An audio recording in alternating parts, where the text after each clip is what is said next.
லயனா dates, இது தரும் ஆரோக்கியம் இயற்கையானது. லயனா பிரீமியம் டேட்ஸ்.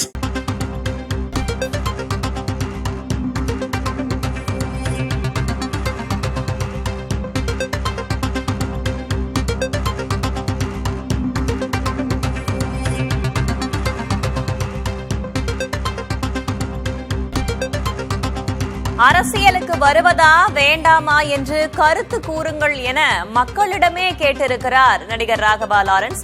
நீங்கள் வேண்டாம் என்றால் நான் அரசியலில் நுழைய மாட்டேன் என்றும் அந்த காணொளியில் அவர் பேசியிருக்கிறார்.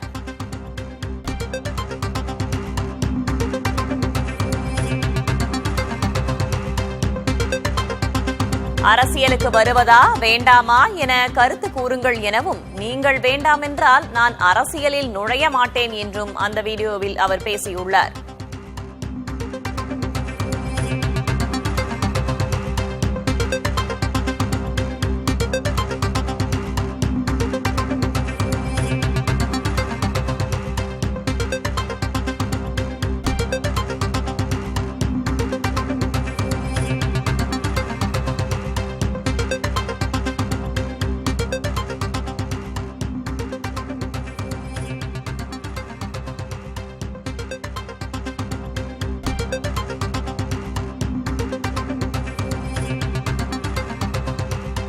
சமூகத்திற்காக தனது தன்னலமற்ற சேவையை தொடர்வேன் என்றும், அரசியலுக்கு வருவதா வேண்டாமா என்று மக்களிடையே கேட்பதாகவும் நடிகர் ராகவா லாரன்ஸ் அந்த வீடியோவில் பேசியிருக்கிறார். ஆம் என்றால் அரசியலில் நுழைய தயார் எனவும், வேண்டாம் என்றால் வரமாட்டேன் எனவும் அவர் கூறியுள்ளார்.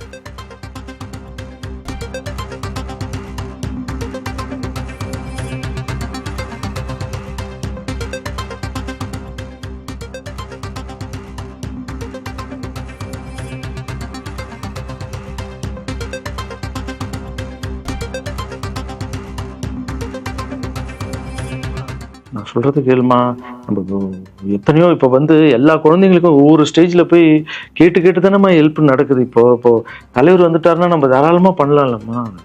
உன் கையில் எவ்வளோ காசு இருக்கோ அதுக்கு மட்டும் செய், அரசியல் வேணான்னு சொல்கிறேன் அப்படின்னு போயிட்டான். அந்த ஃபேஸ் அதுக்கப்புறம் அடிதான் அன்பு. சரி, இந்த உலகத்தில் அம்மா மீறி பண்ணலாம், ஆனால் நான் உருப்பிட மாட்டேன். எனக்கு நல்லா தெரியும், இந்த உலகத்துலேயே எனக்கு யாருன்னா எங்கள் அம்மா தான். அது அம்மா இல்லை, எங்கள் கடவுள்னே சொல்லலாம். நான் எதிர்க்க பார்க்குற கடவுள். சரி, அம்மாவுக்கு சொல்லி புரிய வைக்கலாம். என்னடான்னு தலைவர்கிட்ட போய் எப்படி சொல்கிறது? பசங்கிட்ட ஒரு பயங்கர பில்டப் கொடுத்துட்டோம், அது இதுன்னு எல்லாம் வேலை வேற பார்த்துட்டு இருக்காங்க. என்ன பண்ணுறது? அந்த டைமை பார்த்து கொரோனா வருது. ஒரே ஷாக்கு. வெளியே போக முடியாதுன்றாங்க. இல்லைன்னா பிரச்சாரம் பண்ண வெளியே போக முடியாது. தலைவருக்கு உடம்பு சரியில்லாமல் போகுது. ஹைதராபாத் ஷூட்டிங் போகிறார், உடம்பு முடியல. அப்படியே எல்லாமே கொலாப்ஸ் ஆகுது. அப்புறம் தலைவர் அலௌன்ஸ் பண்ணுறாரு, நான் அரசியலுக்கு வரல, டாக்டர்ஸ் போகக்கூடாதுன்னு சொல்லிட்டாங்க. கொரோனா டைமில் நம்ம பிரச்சாரம் போக முடியாது, அந்த காரணம் சொன்னார். அது உங்களுக்கு எல்லாருக்கும் தெரியும். அவ்வளோதான், தலைமையில் கை வச்சுன்னு உட்காந்துட்டோம். நான் ட்ரஸ்ட்டில் இருக்கிற குழந்தைங்க மற்றவங்க எல்லாரும் என்னென்னு நினச்சி ஒர்க் பண்ணிட்டு இருந்தால எல்லாரும் அப்செட்டில் உட்காந்துருக்கோம். தலைவர் ஒருத்தம் போய் பேசி பார்க்கலாம் அவர்கிட்ட. தலைவர் வர்றாரு, கூப்பிட்றாரு, போகணும். அந்த மாதிரி தலைவரை பார்த்தது இல்லை.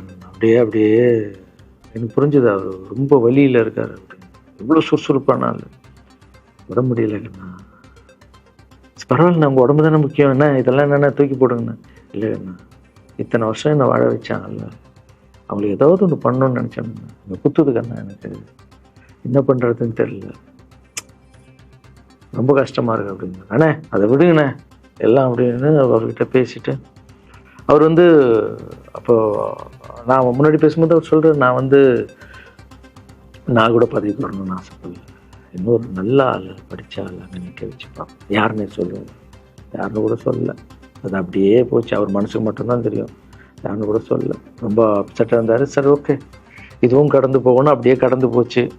எனக்கும் காஞ்சனா படம் அது இதுன்னு பெரிய ஹிட் ஆகுது. அதுக்கப்புறம் யாருக்கிட்டையும் நீங்கள் யாரும் எனக்கு ஹெல்ப் பண்ண வேணாம்.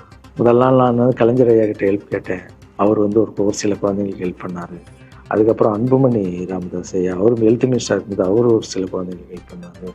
அப்புறம் நம்ம விஜய் சார் நண்பர், அவர் வந்து ஒரு குழந்தைக்கு ஆப்ரேஷன் பண்ணார்.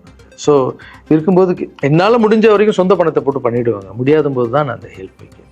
இப்போ தான் நல்லா வந்துட்டுமே, யாருக்கும் எனக்கு பணம் கொடுக்க வேணாம், இனிமேல் என் சொந்த பணத்திலே பண்ணுறேன்னு சொல்லிட்டு நான் பாட்டுன்னு ஒரு வீடியோ கூட நான் போட்டேன், இனிமேல் யாரும் பணம்லாம் கொடுக்க. அப்படியே போயிட்டுருக்கு. காஞ்சனா எல்லாம் முடிஞ்சு ஜிகிர் தண்டா படம் ரிலீஸ் ஆகுது. ஜிகிர் தண்டா பார்ட்டி போயிட்டுருக்கு. டைரக்டர் நின்று பேசுகிறேன். நான் டைரக்டர் கிட்ட போனேன். டைரக்டர் யார்கிட்டயும் ஃபோனில் பேசிகிட்டு இருக்காரு.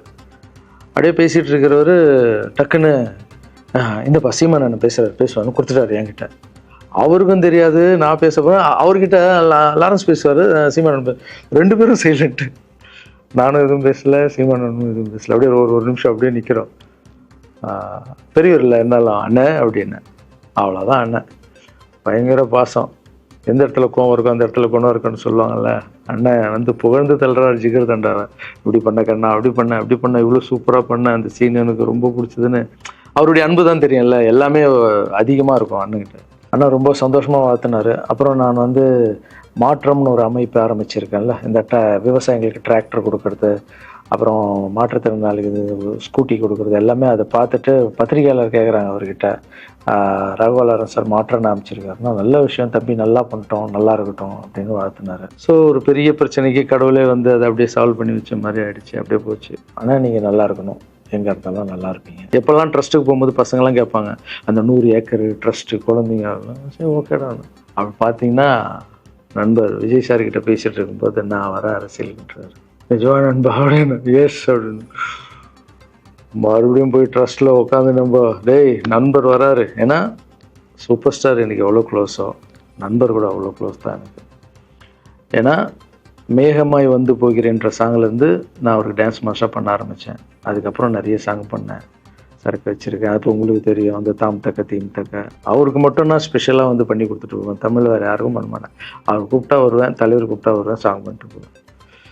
அவர் வரணும் போது எஸ், ஏன்னா அவர் ஒரு முடிவு எடுக்க மாட்டார், எடுத்தாருன்னா அவர் நல்ல உழைப்பார், நல்ல உழைப்பாளி, பண்ணுவார் அப்படின்னு நினச்சி மறுபடியும் போய் ட்ரஸ்ட் ஆளுங்கெல்லாம் பேசுகிறதுக்கு முன்னாடி ஐயோ அம்மா இருக்காங்களே பிடிக்காத, ஃபஸ்ட்டு அங்கே கரெக்ட் பண்ணணும்ல.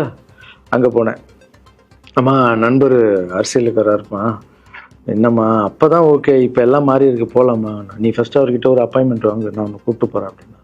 கூப்பிட்டு போய் இந்தப்பா என் பிள்ளைய ஒப்படைக்கிறேன் பார்த்துக்கப்பான்னு சொல்லுன்னு பார்த்தா என்னம்மா பேச போகிறேன்னு கேட்டேன்.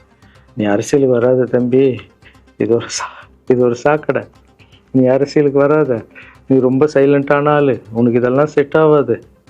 பணம் கொடுத்தா தான் ஜெயிக்க முடியும், ஜாதி இருக்குது, மதம் இருக்குது, இதெல்லாம் தாண்டி வருது கஷ்டம்னு அவர்கிட்ட சொல்கிறேன் பார்ப்பேன். அப்படியே அம்மா புரிஞ்சுக்குமாண்ணா, டேய் மீன் குழம்பு வச்சுருக்கேன் சாப்பிட்றேன். அதே மீன் குழம்பு. ஓகே நான் நினச்சிட்டேன் நம்ம ஜாதகத்தில் இல்லை போல், சரி விட்டுடலாம். சரி இப்போ விட்டுருவோம், ஒரு 2-3 நாளைக்கு அப்புறம் மறுபடியும் பேசுவோம் அப்படின்னு மறுபடியும் பேசுகிறேன். அதே மறுப்பு தான். நானும் நண்பர்கிட்ட பேசுகிறேன், அம்மா இப்படி சொல்கிறான். அவங்களுக்கு தெரியல, அவர் நிறைய பேச மாட்டார், வயசானவங்க இல்லை, தெரியல, வந்தப்புறம் புரியும், ஒரே வார்த்தை தான். அதுக்கப்புறம் ஃபோனில் கூட்டணி கட்சியெல்லாம் வராது போது, நண்பா என்னடா யாரும் கூட்டணி கட்சி வரல நண்பா, இது அது. நான் எனக்கு ஒருத்தர் பிடிச்சிட்டாங்கன்னா மனசில் பட்டதை எல்லாமே சொல்லிகிட்டு இருப்பேன். அது நல்லதோ கெட்டதோ, என் பழக்கம் அப்படி தான். பிடிக்கலாம் தூரம் ஒதுங்கிடுவேன். அப்படியே போகுது. எலெக்ஷன் வருது, அனௌன்ஸ் பண்ணுறாங்க. எலெக்ஷன் நண்பர் நிற்கிறாரு. ரிசல்ட் அன்றைக்கி டோட்டலாக மாறுது எல்லாமே. அப்படியே தலைக்கீழாக ஆகுது, புரட்டி போடுறாரு சரித்திரத்தை. வேறம்மா இப்போ முதல்ல தெரிந்து எங்கள் அம்மாவை தான். அம்மா எனக்கு ரொம்ப ஆசையாயிடுச்சுன்னா எங்கள் அம்மா மேலே, அம்மா பேர் கண்மணி, கண்மணி அப்படின்னு தான் கூப்பிட்டு போவேன். எங்கன்னு கூப்பிட்டு போனால் அம்மா கண்மணி, என்னடா இவ்வளோ உஷாராக வர, என்ன விஷயம், இங்கே உங்ககிட்ட தான் பேசணும். நீ என்னம்மா சொன்ன, பணம் கொடுத்தா தான் ஓட்டு போடுவாங்க, ஜாதி இருக்குது, மதம் இருக்குது, புது ஆளுங்களை வர விட மாட்டாங்க, ஜெயிக்க முடியாது, இதெல்லாம் சொன்னல. நண்பர் ஜெயிச்சிட்டார் பற்றியம்மா. அந்த ஒரே ஒரு முகத்துக்காக ஓட்டு போட்டிருக்காங்க. நம்பிக்கையான ஆள் வந்தால் போடுவாங்கம்மா, நல்லவங்களாம் வரலாமா, புரிஞ்சுக்கம்மா, என்ன விடுமா. இப்போ என்னம்மா சொல்கிற அப்படின்னு கேட்டேன். முதல் முறையாக எங்கள் அம்மா முகத்தில் ஒரு சிரிப்பை பார்த்தேன். ஆமாம் கண்ணா, அந்த புள்ள எல்லாத்தையும் மாற்றிடுச்சு, இவ்வளோ பெரிய வெற்றி அடி வரணும்னு நான் எதிர்பார்க்கலப்பா. ஒரு நல்ல மனுஷன் வந்து பண்ணணும்னு நினச்சா அது முடியுங்கண்ணான்ற நம்பிக்கை எனக்கு வந்திருக்குப்பா அப்படின்னு அம்மா சொன்னான். அப்போ என்ன போயிடலாமா, ஓகேவா அப்படின்னு கேட்டேன். போகண்ணா, நீ நினச்ச மாதிரி பண்ணு அப்படின்னு அம்மா வந்து சொன்னோன்னு காலில் சாப்பிட்டாமா வந்தேன். தேங்க்யூ ஸோ மச்மா அப்படின்னு. ரொம்ப ஹாப்பி நான். அம்மா ஓகே சொல்லிட்டாங்க அரசியல் வர்றதுக்கு. இப்போ நான் தாய்க்கு நிகரான்னு நினைக்கிறேன். என் ரசிகர்கள் கேட்குறேன், நான் அரசியலுக்கு வரலாமா? இதை பார்த்துட்டு இருக்கிறவங்களுக்கு, இந்த மக்களை கேட்குறேன், நான் அரசியலுக்கு வரலாமா? அந்த தகுதி எனக்கு இருக்கா? நீங்களும் சொல்லுங்கள். இந்த வீடியோ பார்த்துட்டு இருக்கவங்க கமெண்ட்ஸ் போடுங்க. பசங்களா, இவங்க தான் என்னுடைய 22 வருஷத்தினுடைய உழைப்பு. அரசியலுக்கே வராமல் மக்களுக்கு நான் செஞ்ச சேவை உங்கள் கண்ணு முன்னாடி நிப்பாட்டியிருக்கேன். இப்போ உங்கள் வயசு என்ன? 22 வயசாகுது. ஒரு வயசில் என் கையில் வந்தார். அந்த ஃபோட்டோவை நீங்களே பாருங்கள். இப்போ 22 வயசு.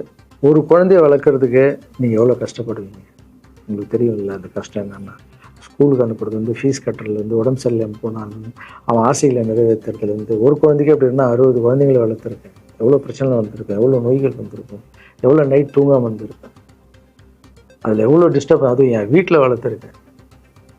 இதெல்லாம் எதுக்கு பண்ணேன்னா, எந்த ஒரு எதிர்பார்ப்பும் இல்லாமல் கடமை செய் பலனை எதிர்பார்க்காதான்ற இந்த வார்த்தை எனக்கு ரொம்ப பிடிக்கும். அதுக்காக செஞ்சுருக்கேன், என் மக்களுக்காக செஞ்சுருக்கேன். ஏன்னா மக்கள் தான் என் படத்தை வந்து பார்க்குறாங்க. மக்களால் தான் நான் கார் வாங்குகிறேன், வீடு வாங்குகிறேன், சந்தோஷமாக இருக்கேன். அவங்களுக்கு இந்த சொசைட்டிக்கு நான் ஏதாவது பண்ணணும். அரசியலுக்கு வர்றதுக்கு முன்னாடியே பண்ண விஷயங்கள் பார்த்தீங்கல்ல. 22 வருஷம் உழைச்சிருக்கேன். ஒரு கதை ஒன்று சொன்னால, 2 வேலைக்காரங்க இருந்தாங்கன்னு. சின்சியராக யாருக்கும் ஜாலர் அடிக்காமல் எதுவும் பண்ணாமல் என் தொழிலுக்கு தர்மமாக, என் மக்களுக்கு தர்மமாக என்ன பண்ணணுமோ 22 வருஷம் உழைச்சி உங்கள் கண்ணு முன்னாடி நிப்பாட்டிட்டேன். அந்த ஓனர் ஒரு பலன் கொடுத்தார்ல, அந்த ஓனர் யார் தெரியுமா? கடவுள். அந்த கடவுளுக்கு தெரியும் எனக்கு என்ன பலன் கொடுக்கும். இதுக்கு தான் அந்த கதை லிங்க் ஆகும்னு சொன்னேன். ஸோ நீங்கள் சொல்லுங்கள், நான் அரசியலுக்கு வரணுமா வேண்டாம்? வேண்டாம்னா என்னன்னு சொல்லுங்கள். வாப்பா, வாடாகண்ணா, வா நண்பா, வாங்கண்ணா அப்படின்னு சொல்லுங்கள். என் முடிவை நான் உங்களுக்கு சொல்கிறேன். உங்கள் முடிவுக்காக காத்திருக்கேன். தான் அரசியலுக்கு வர தன்னுடைய தாய் சம்மதம் தெரிவித்து விட்டதாகவும் தற்போது மக்களிடம் கருத்து கேட்பதாகவும் பேசி வீடியோவை வெளியிட்டிருக்கிறார் நடிகர் ராகவா லாரன்ஸ்.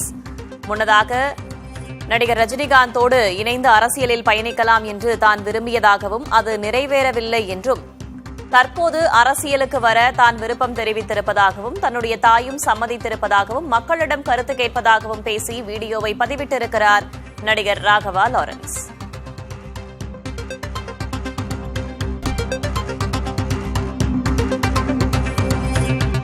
லயன் லயனா டேட்ஸ். இது தரும் ஆரோக்கியம் இயற்கையானது. லயன் லைனா பிரீமியம் டேட்ஸ்.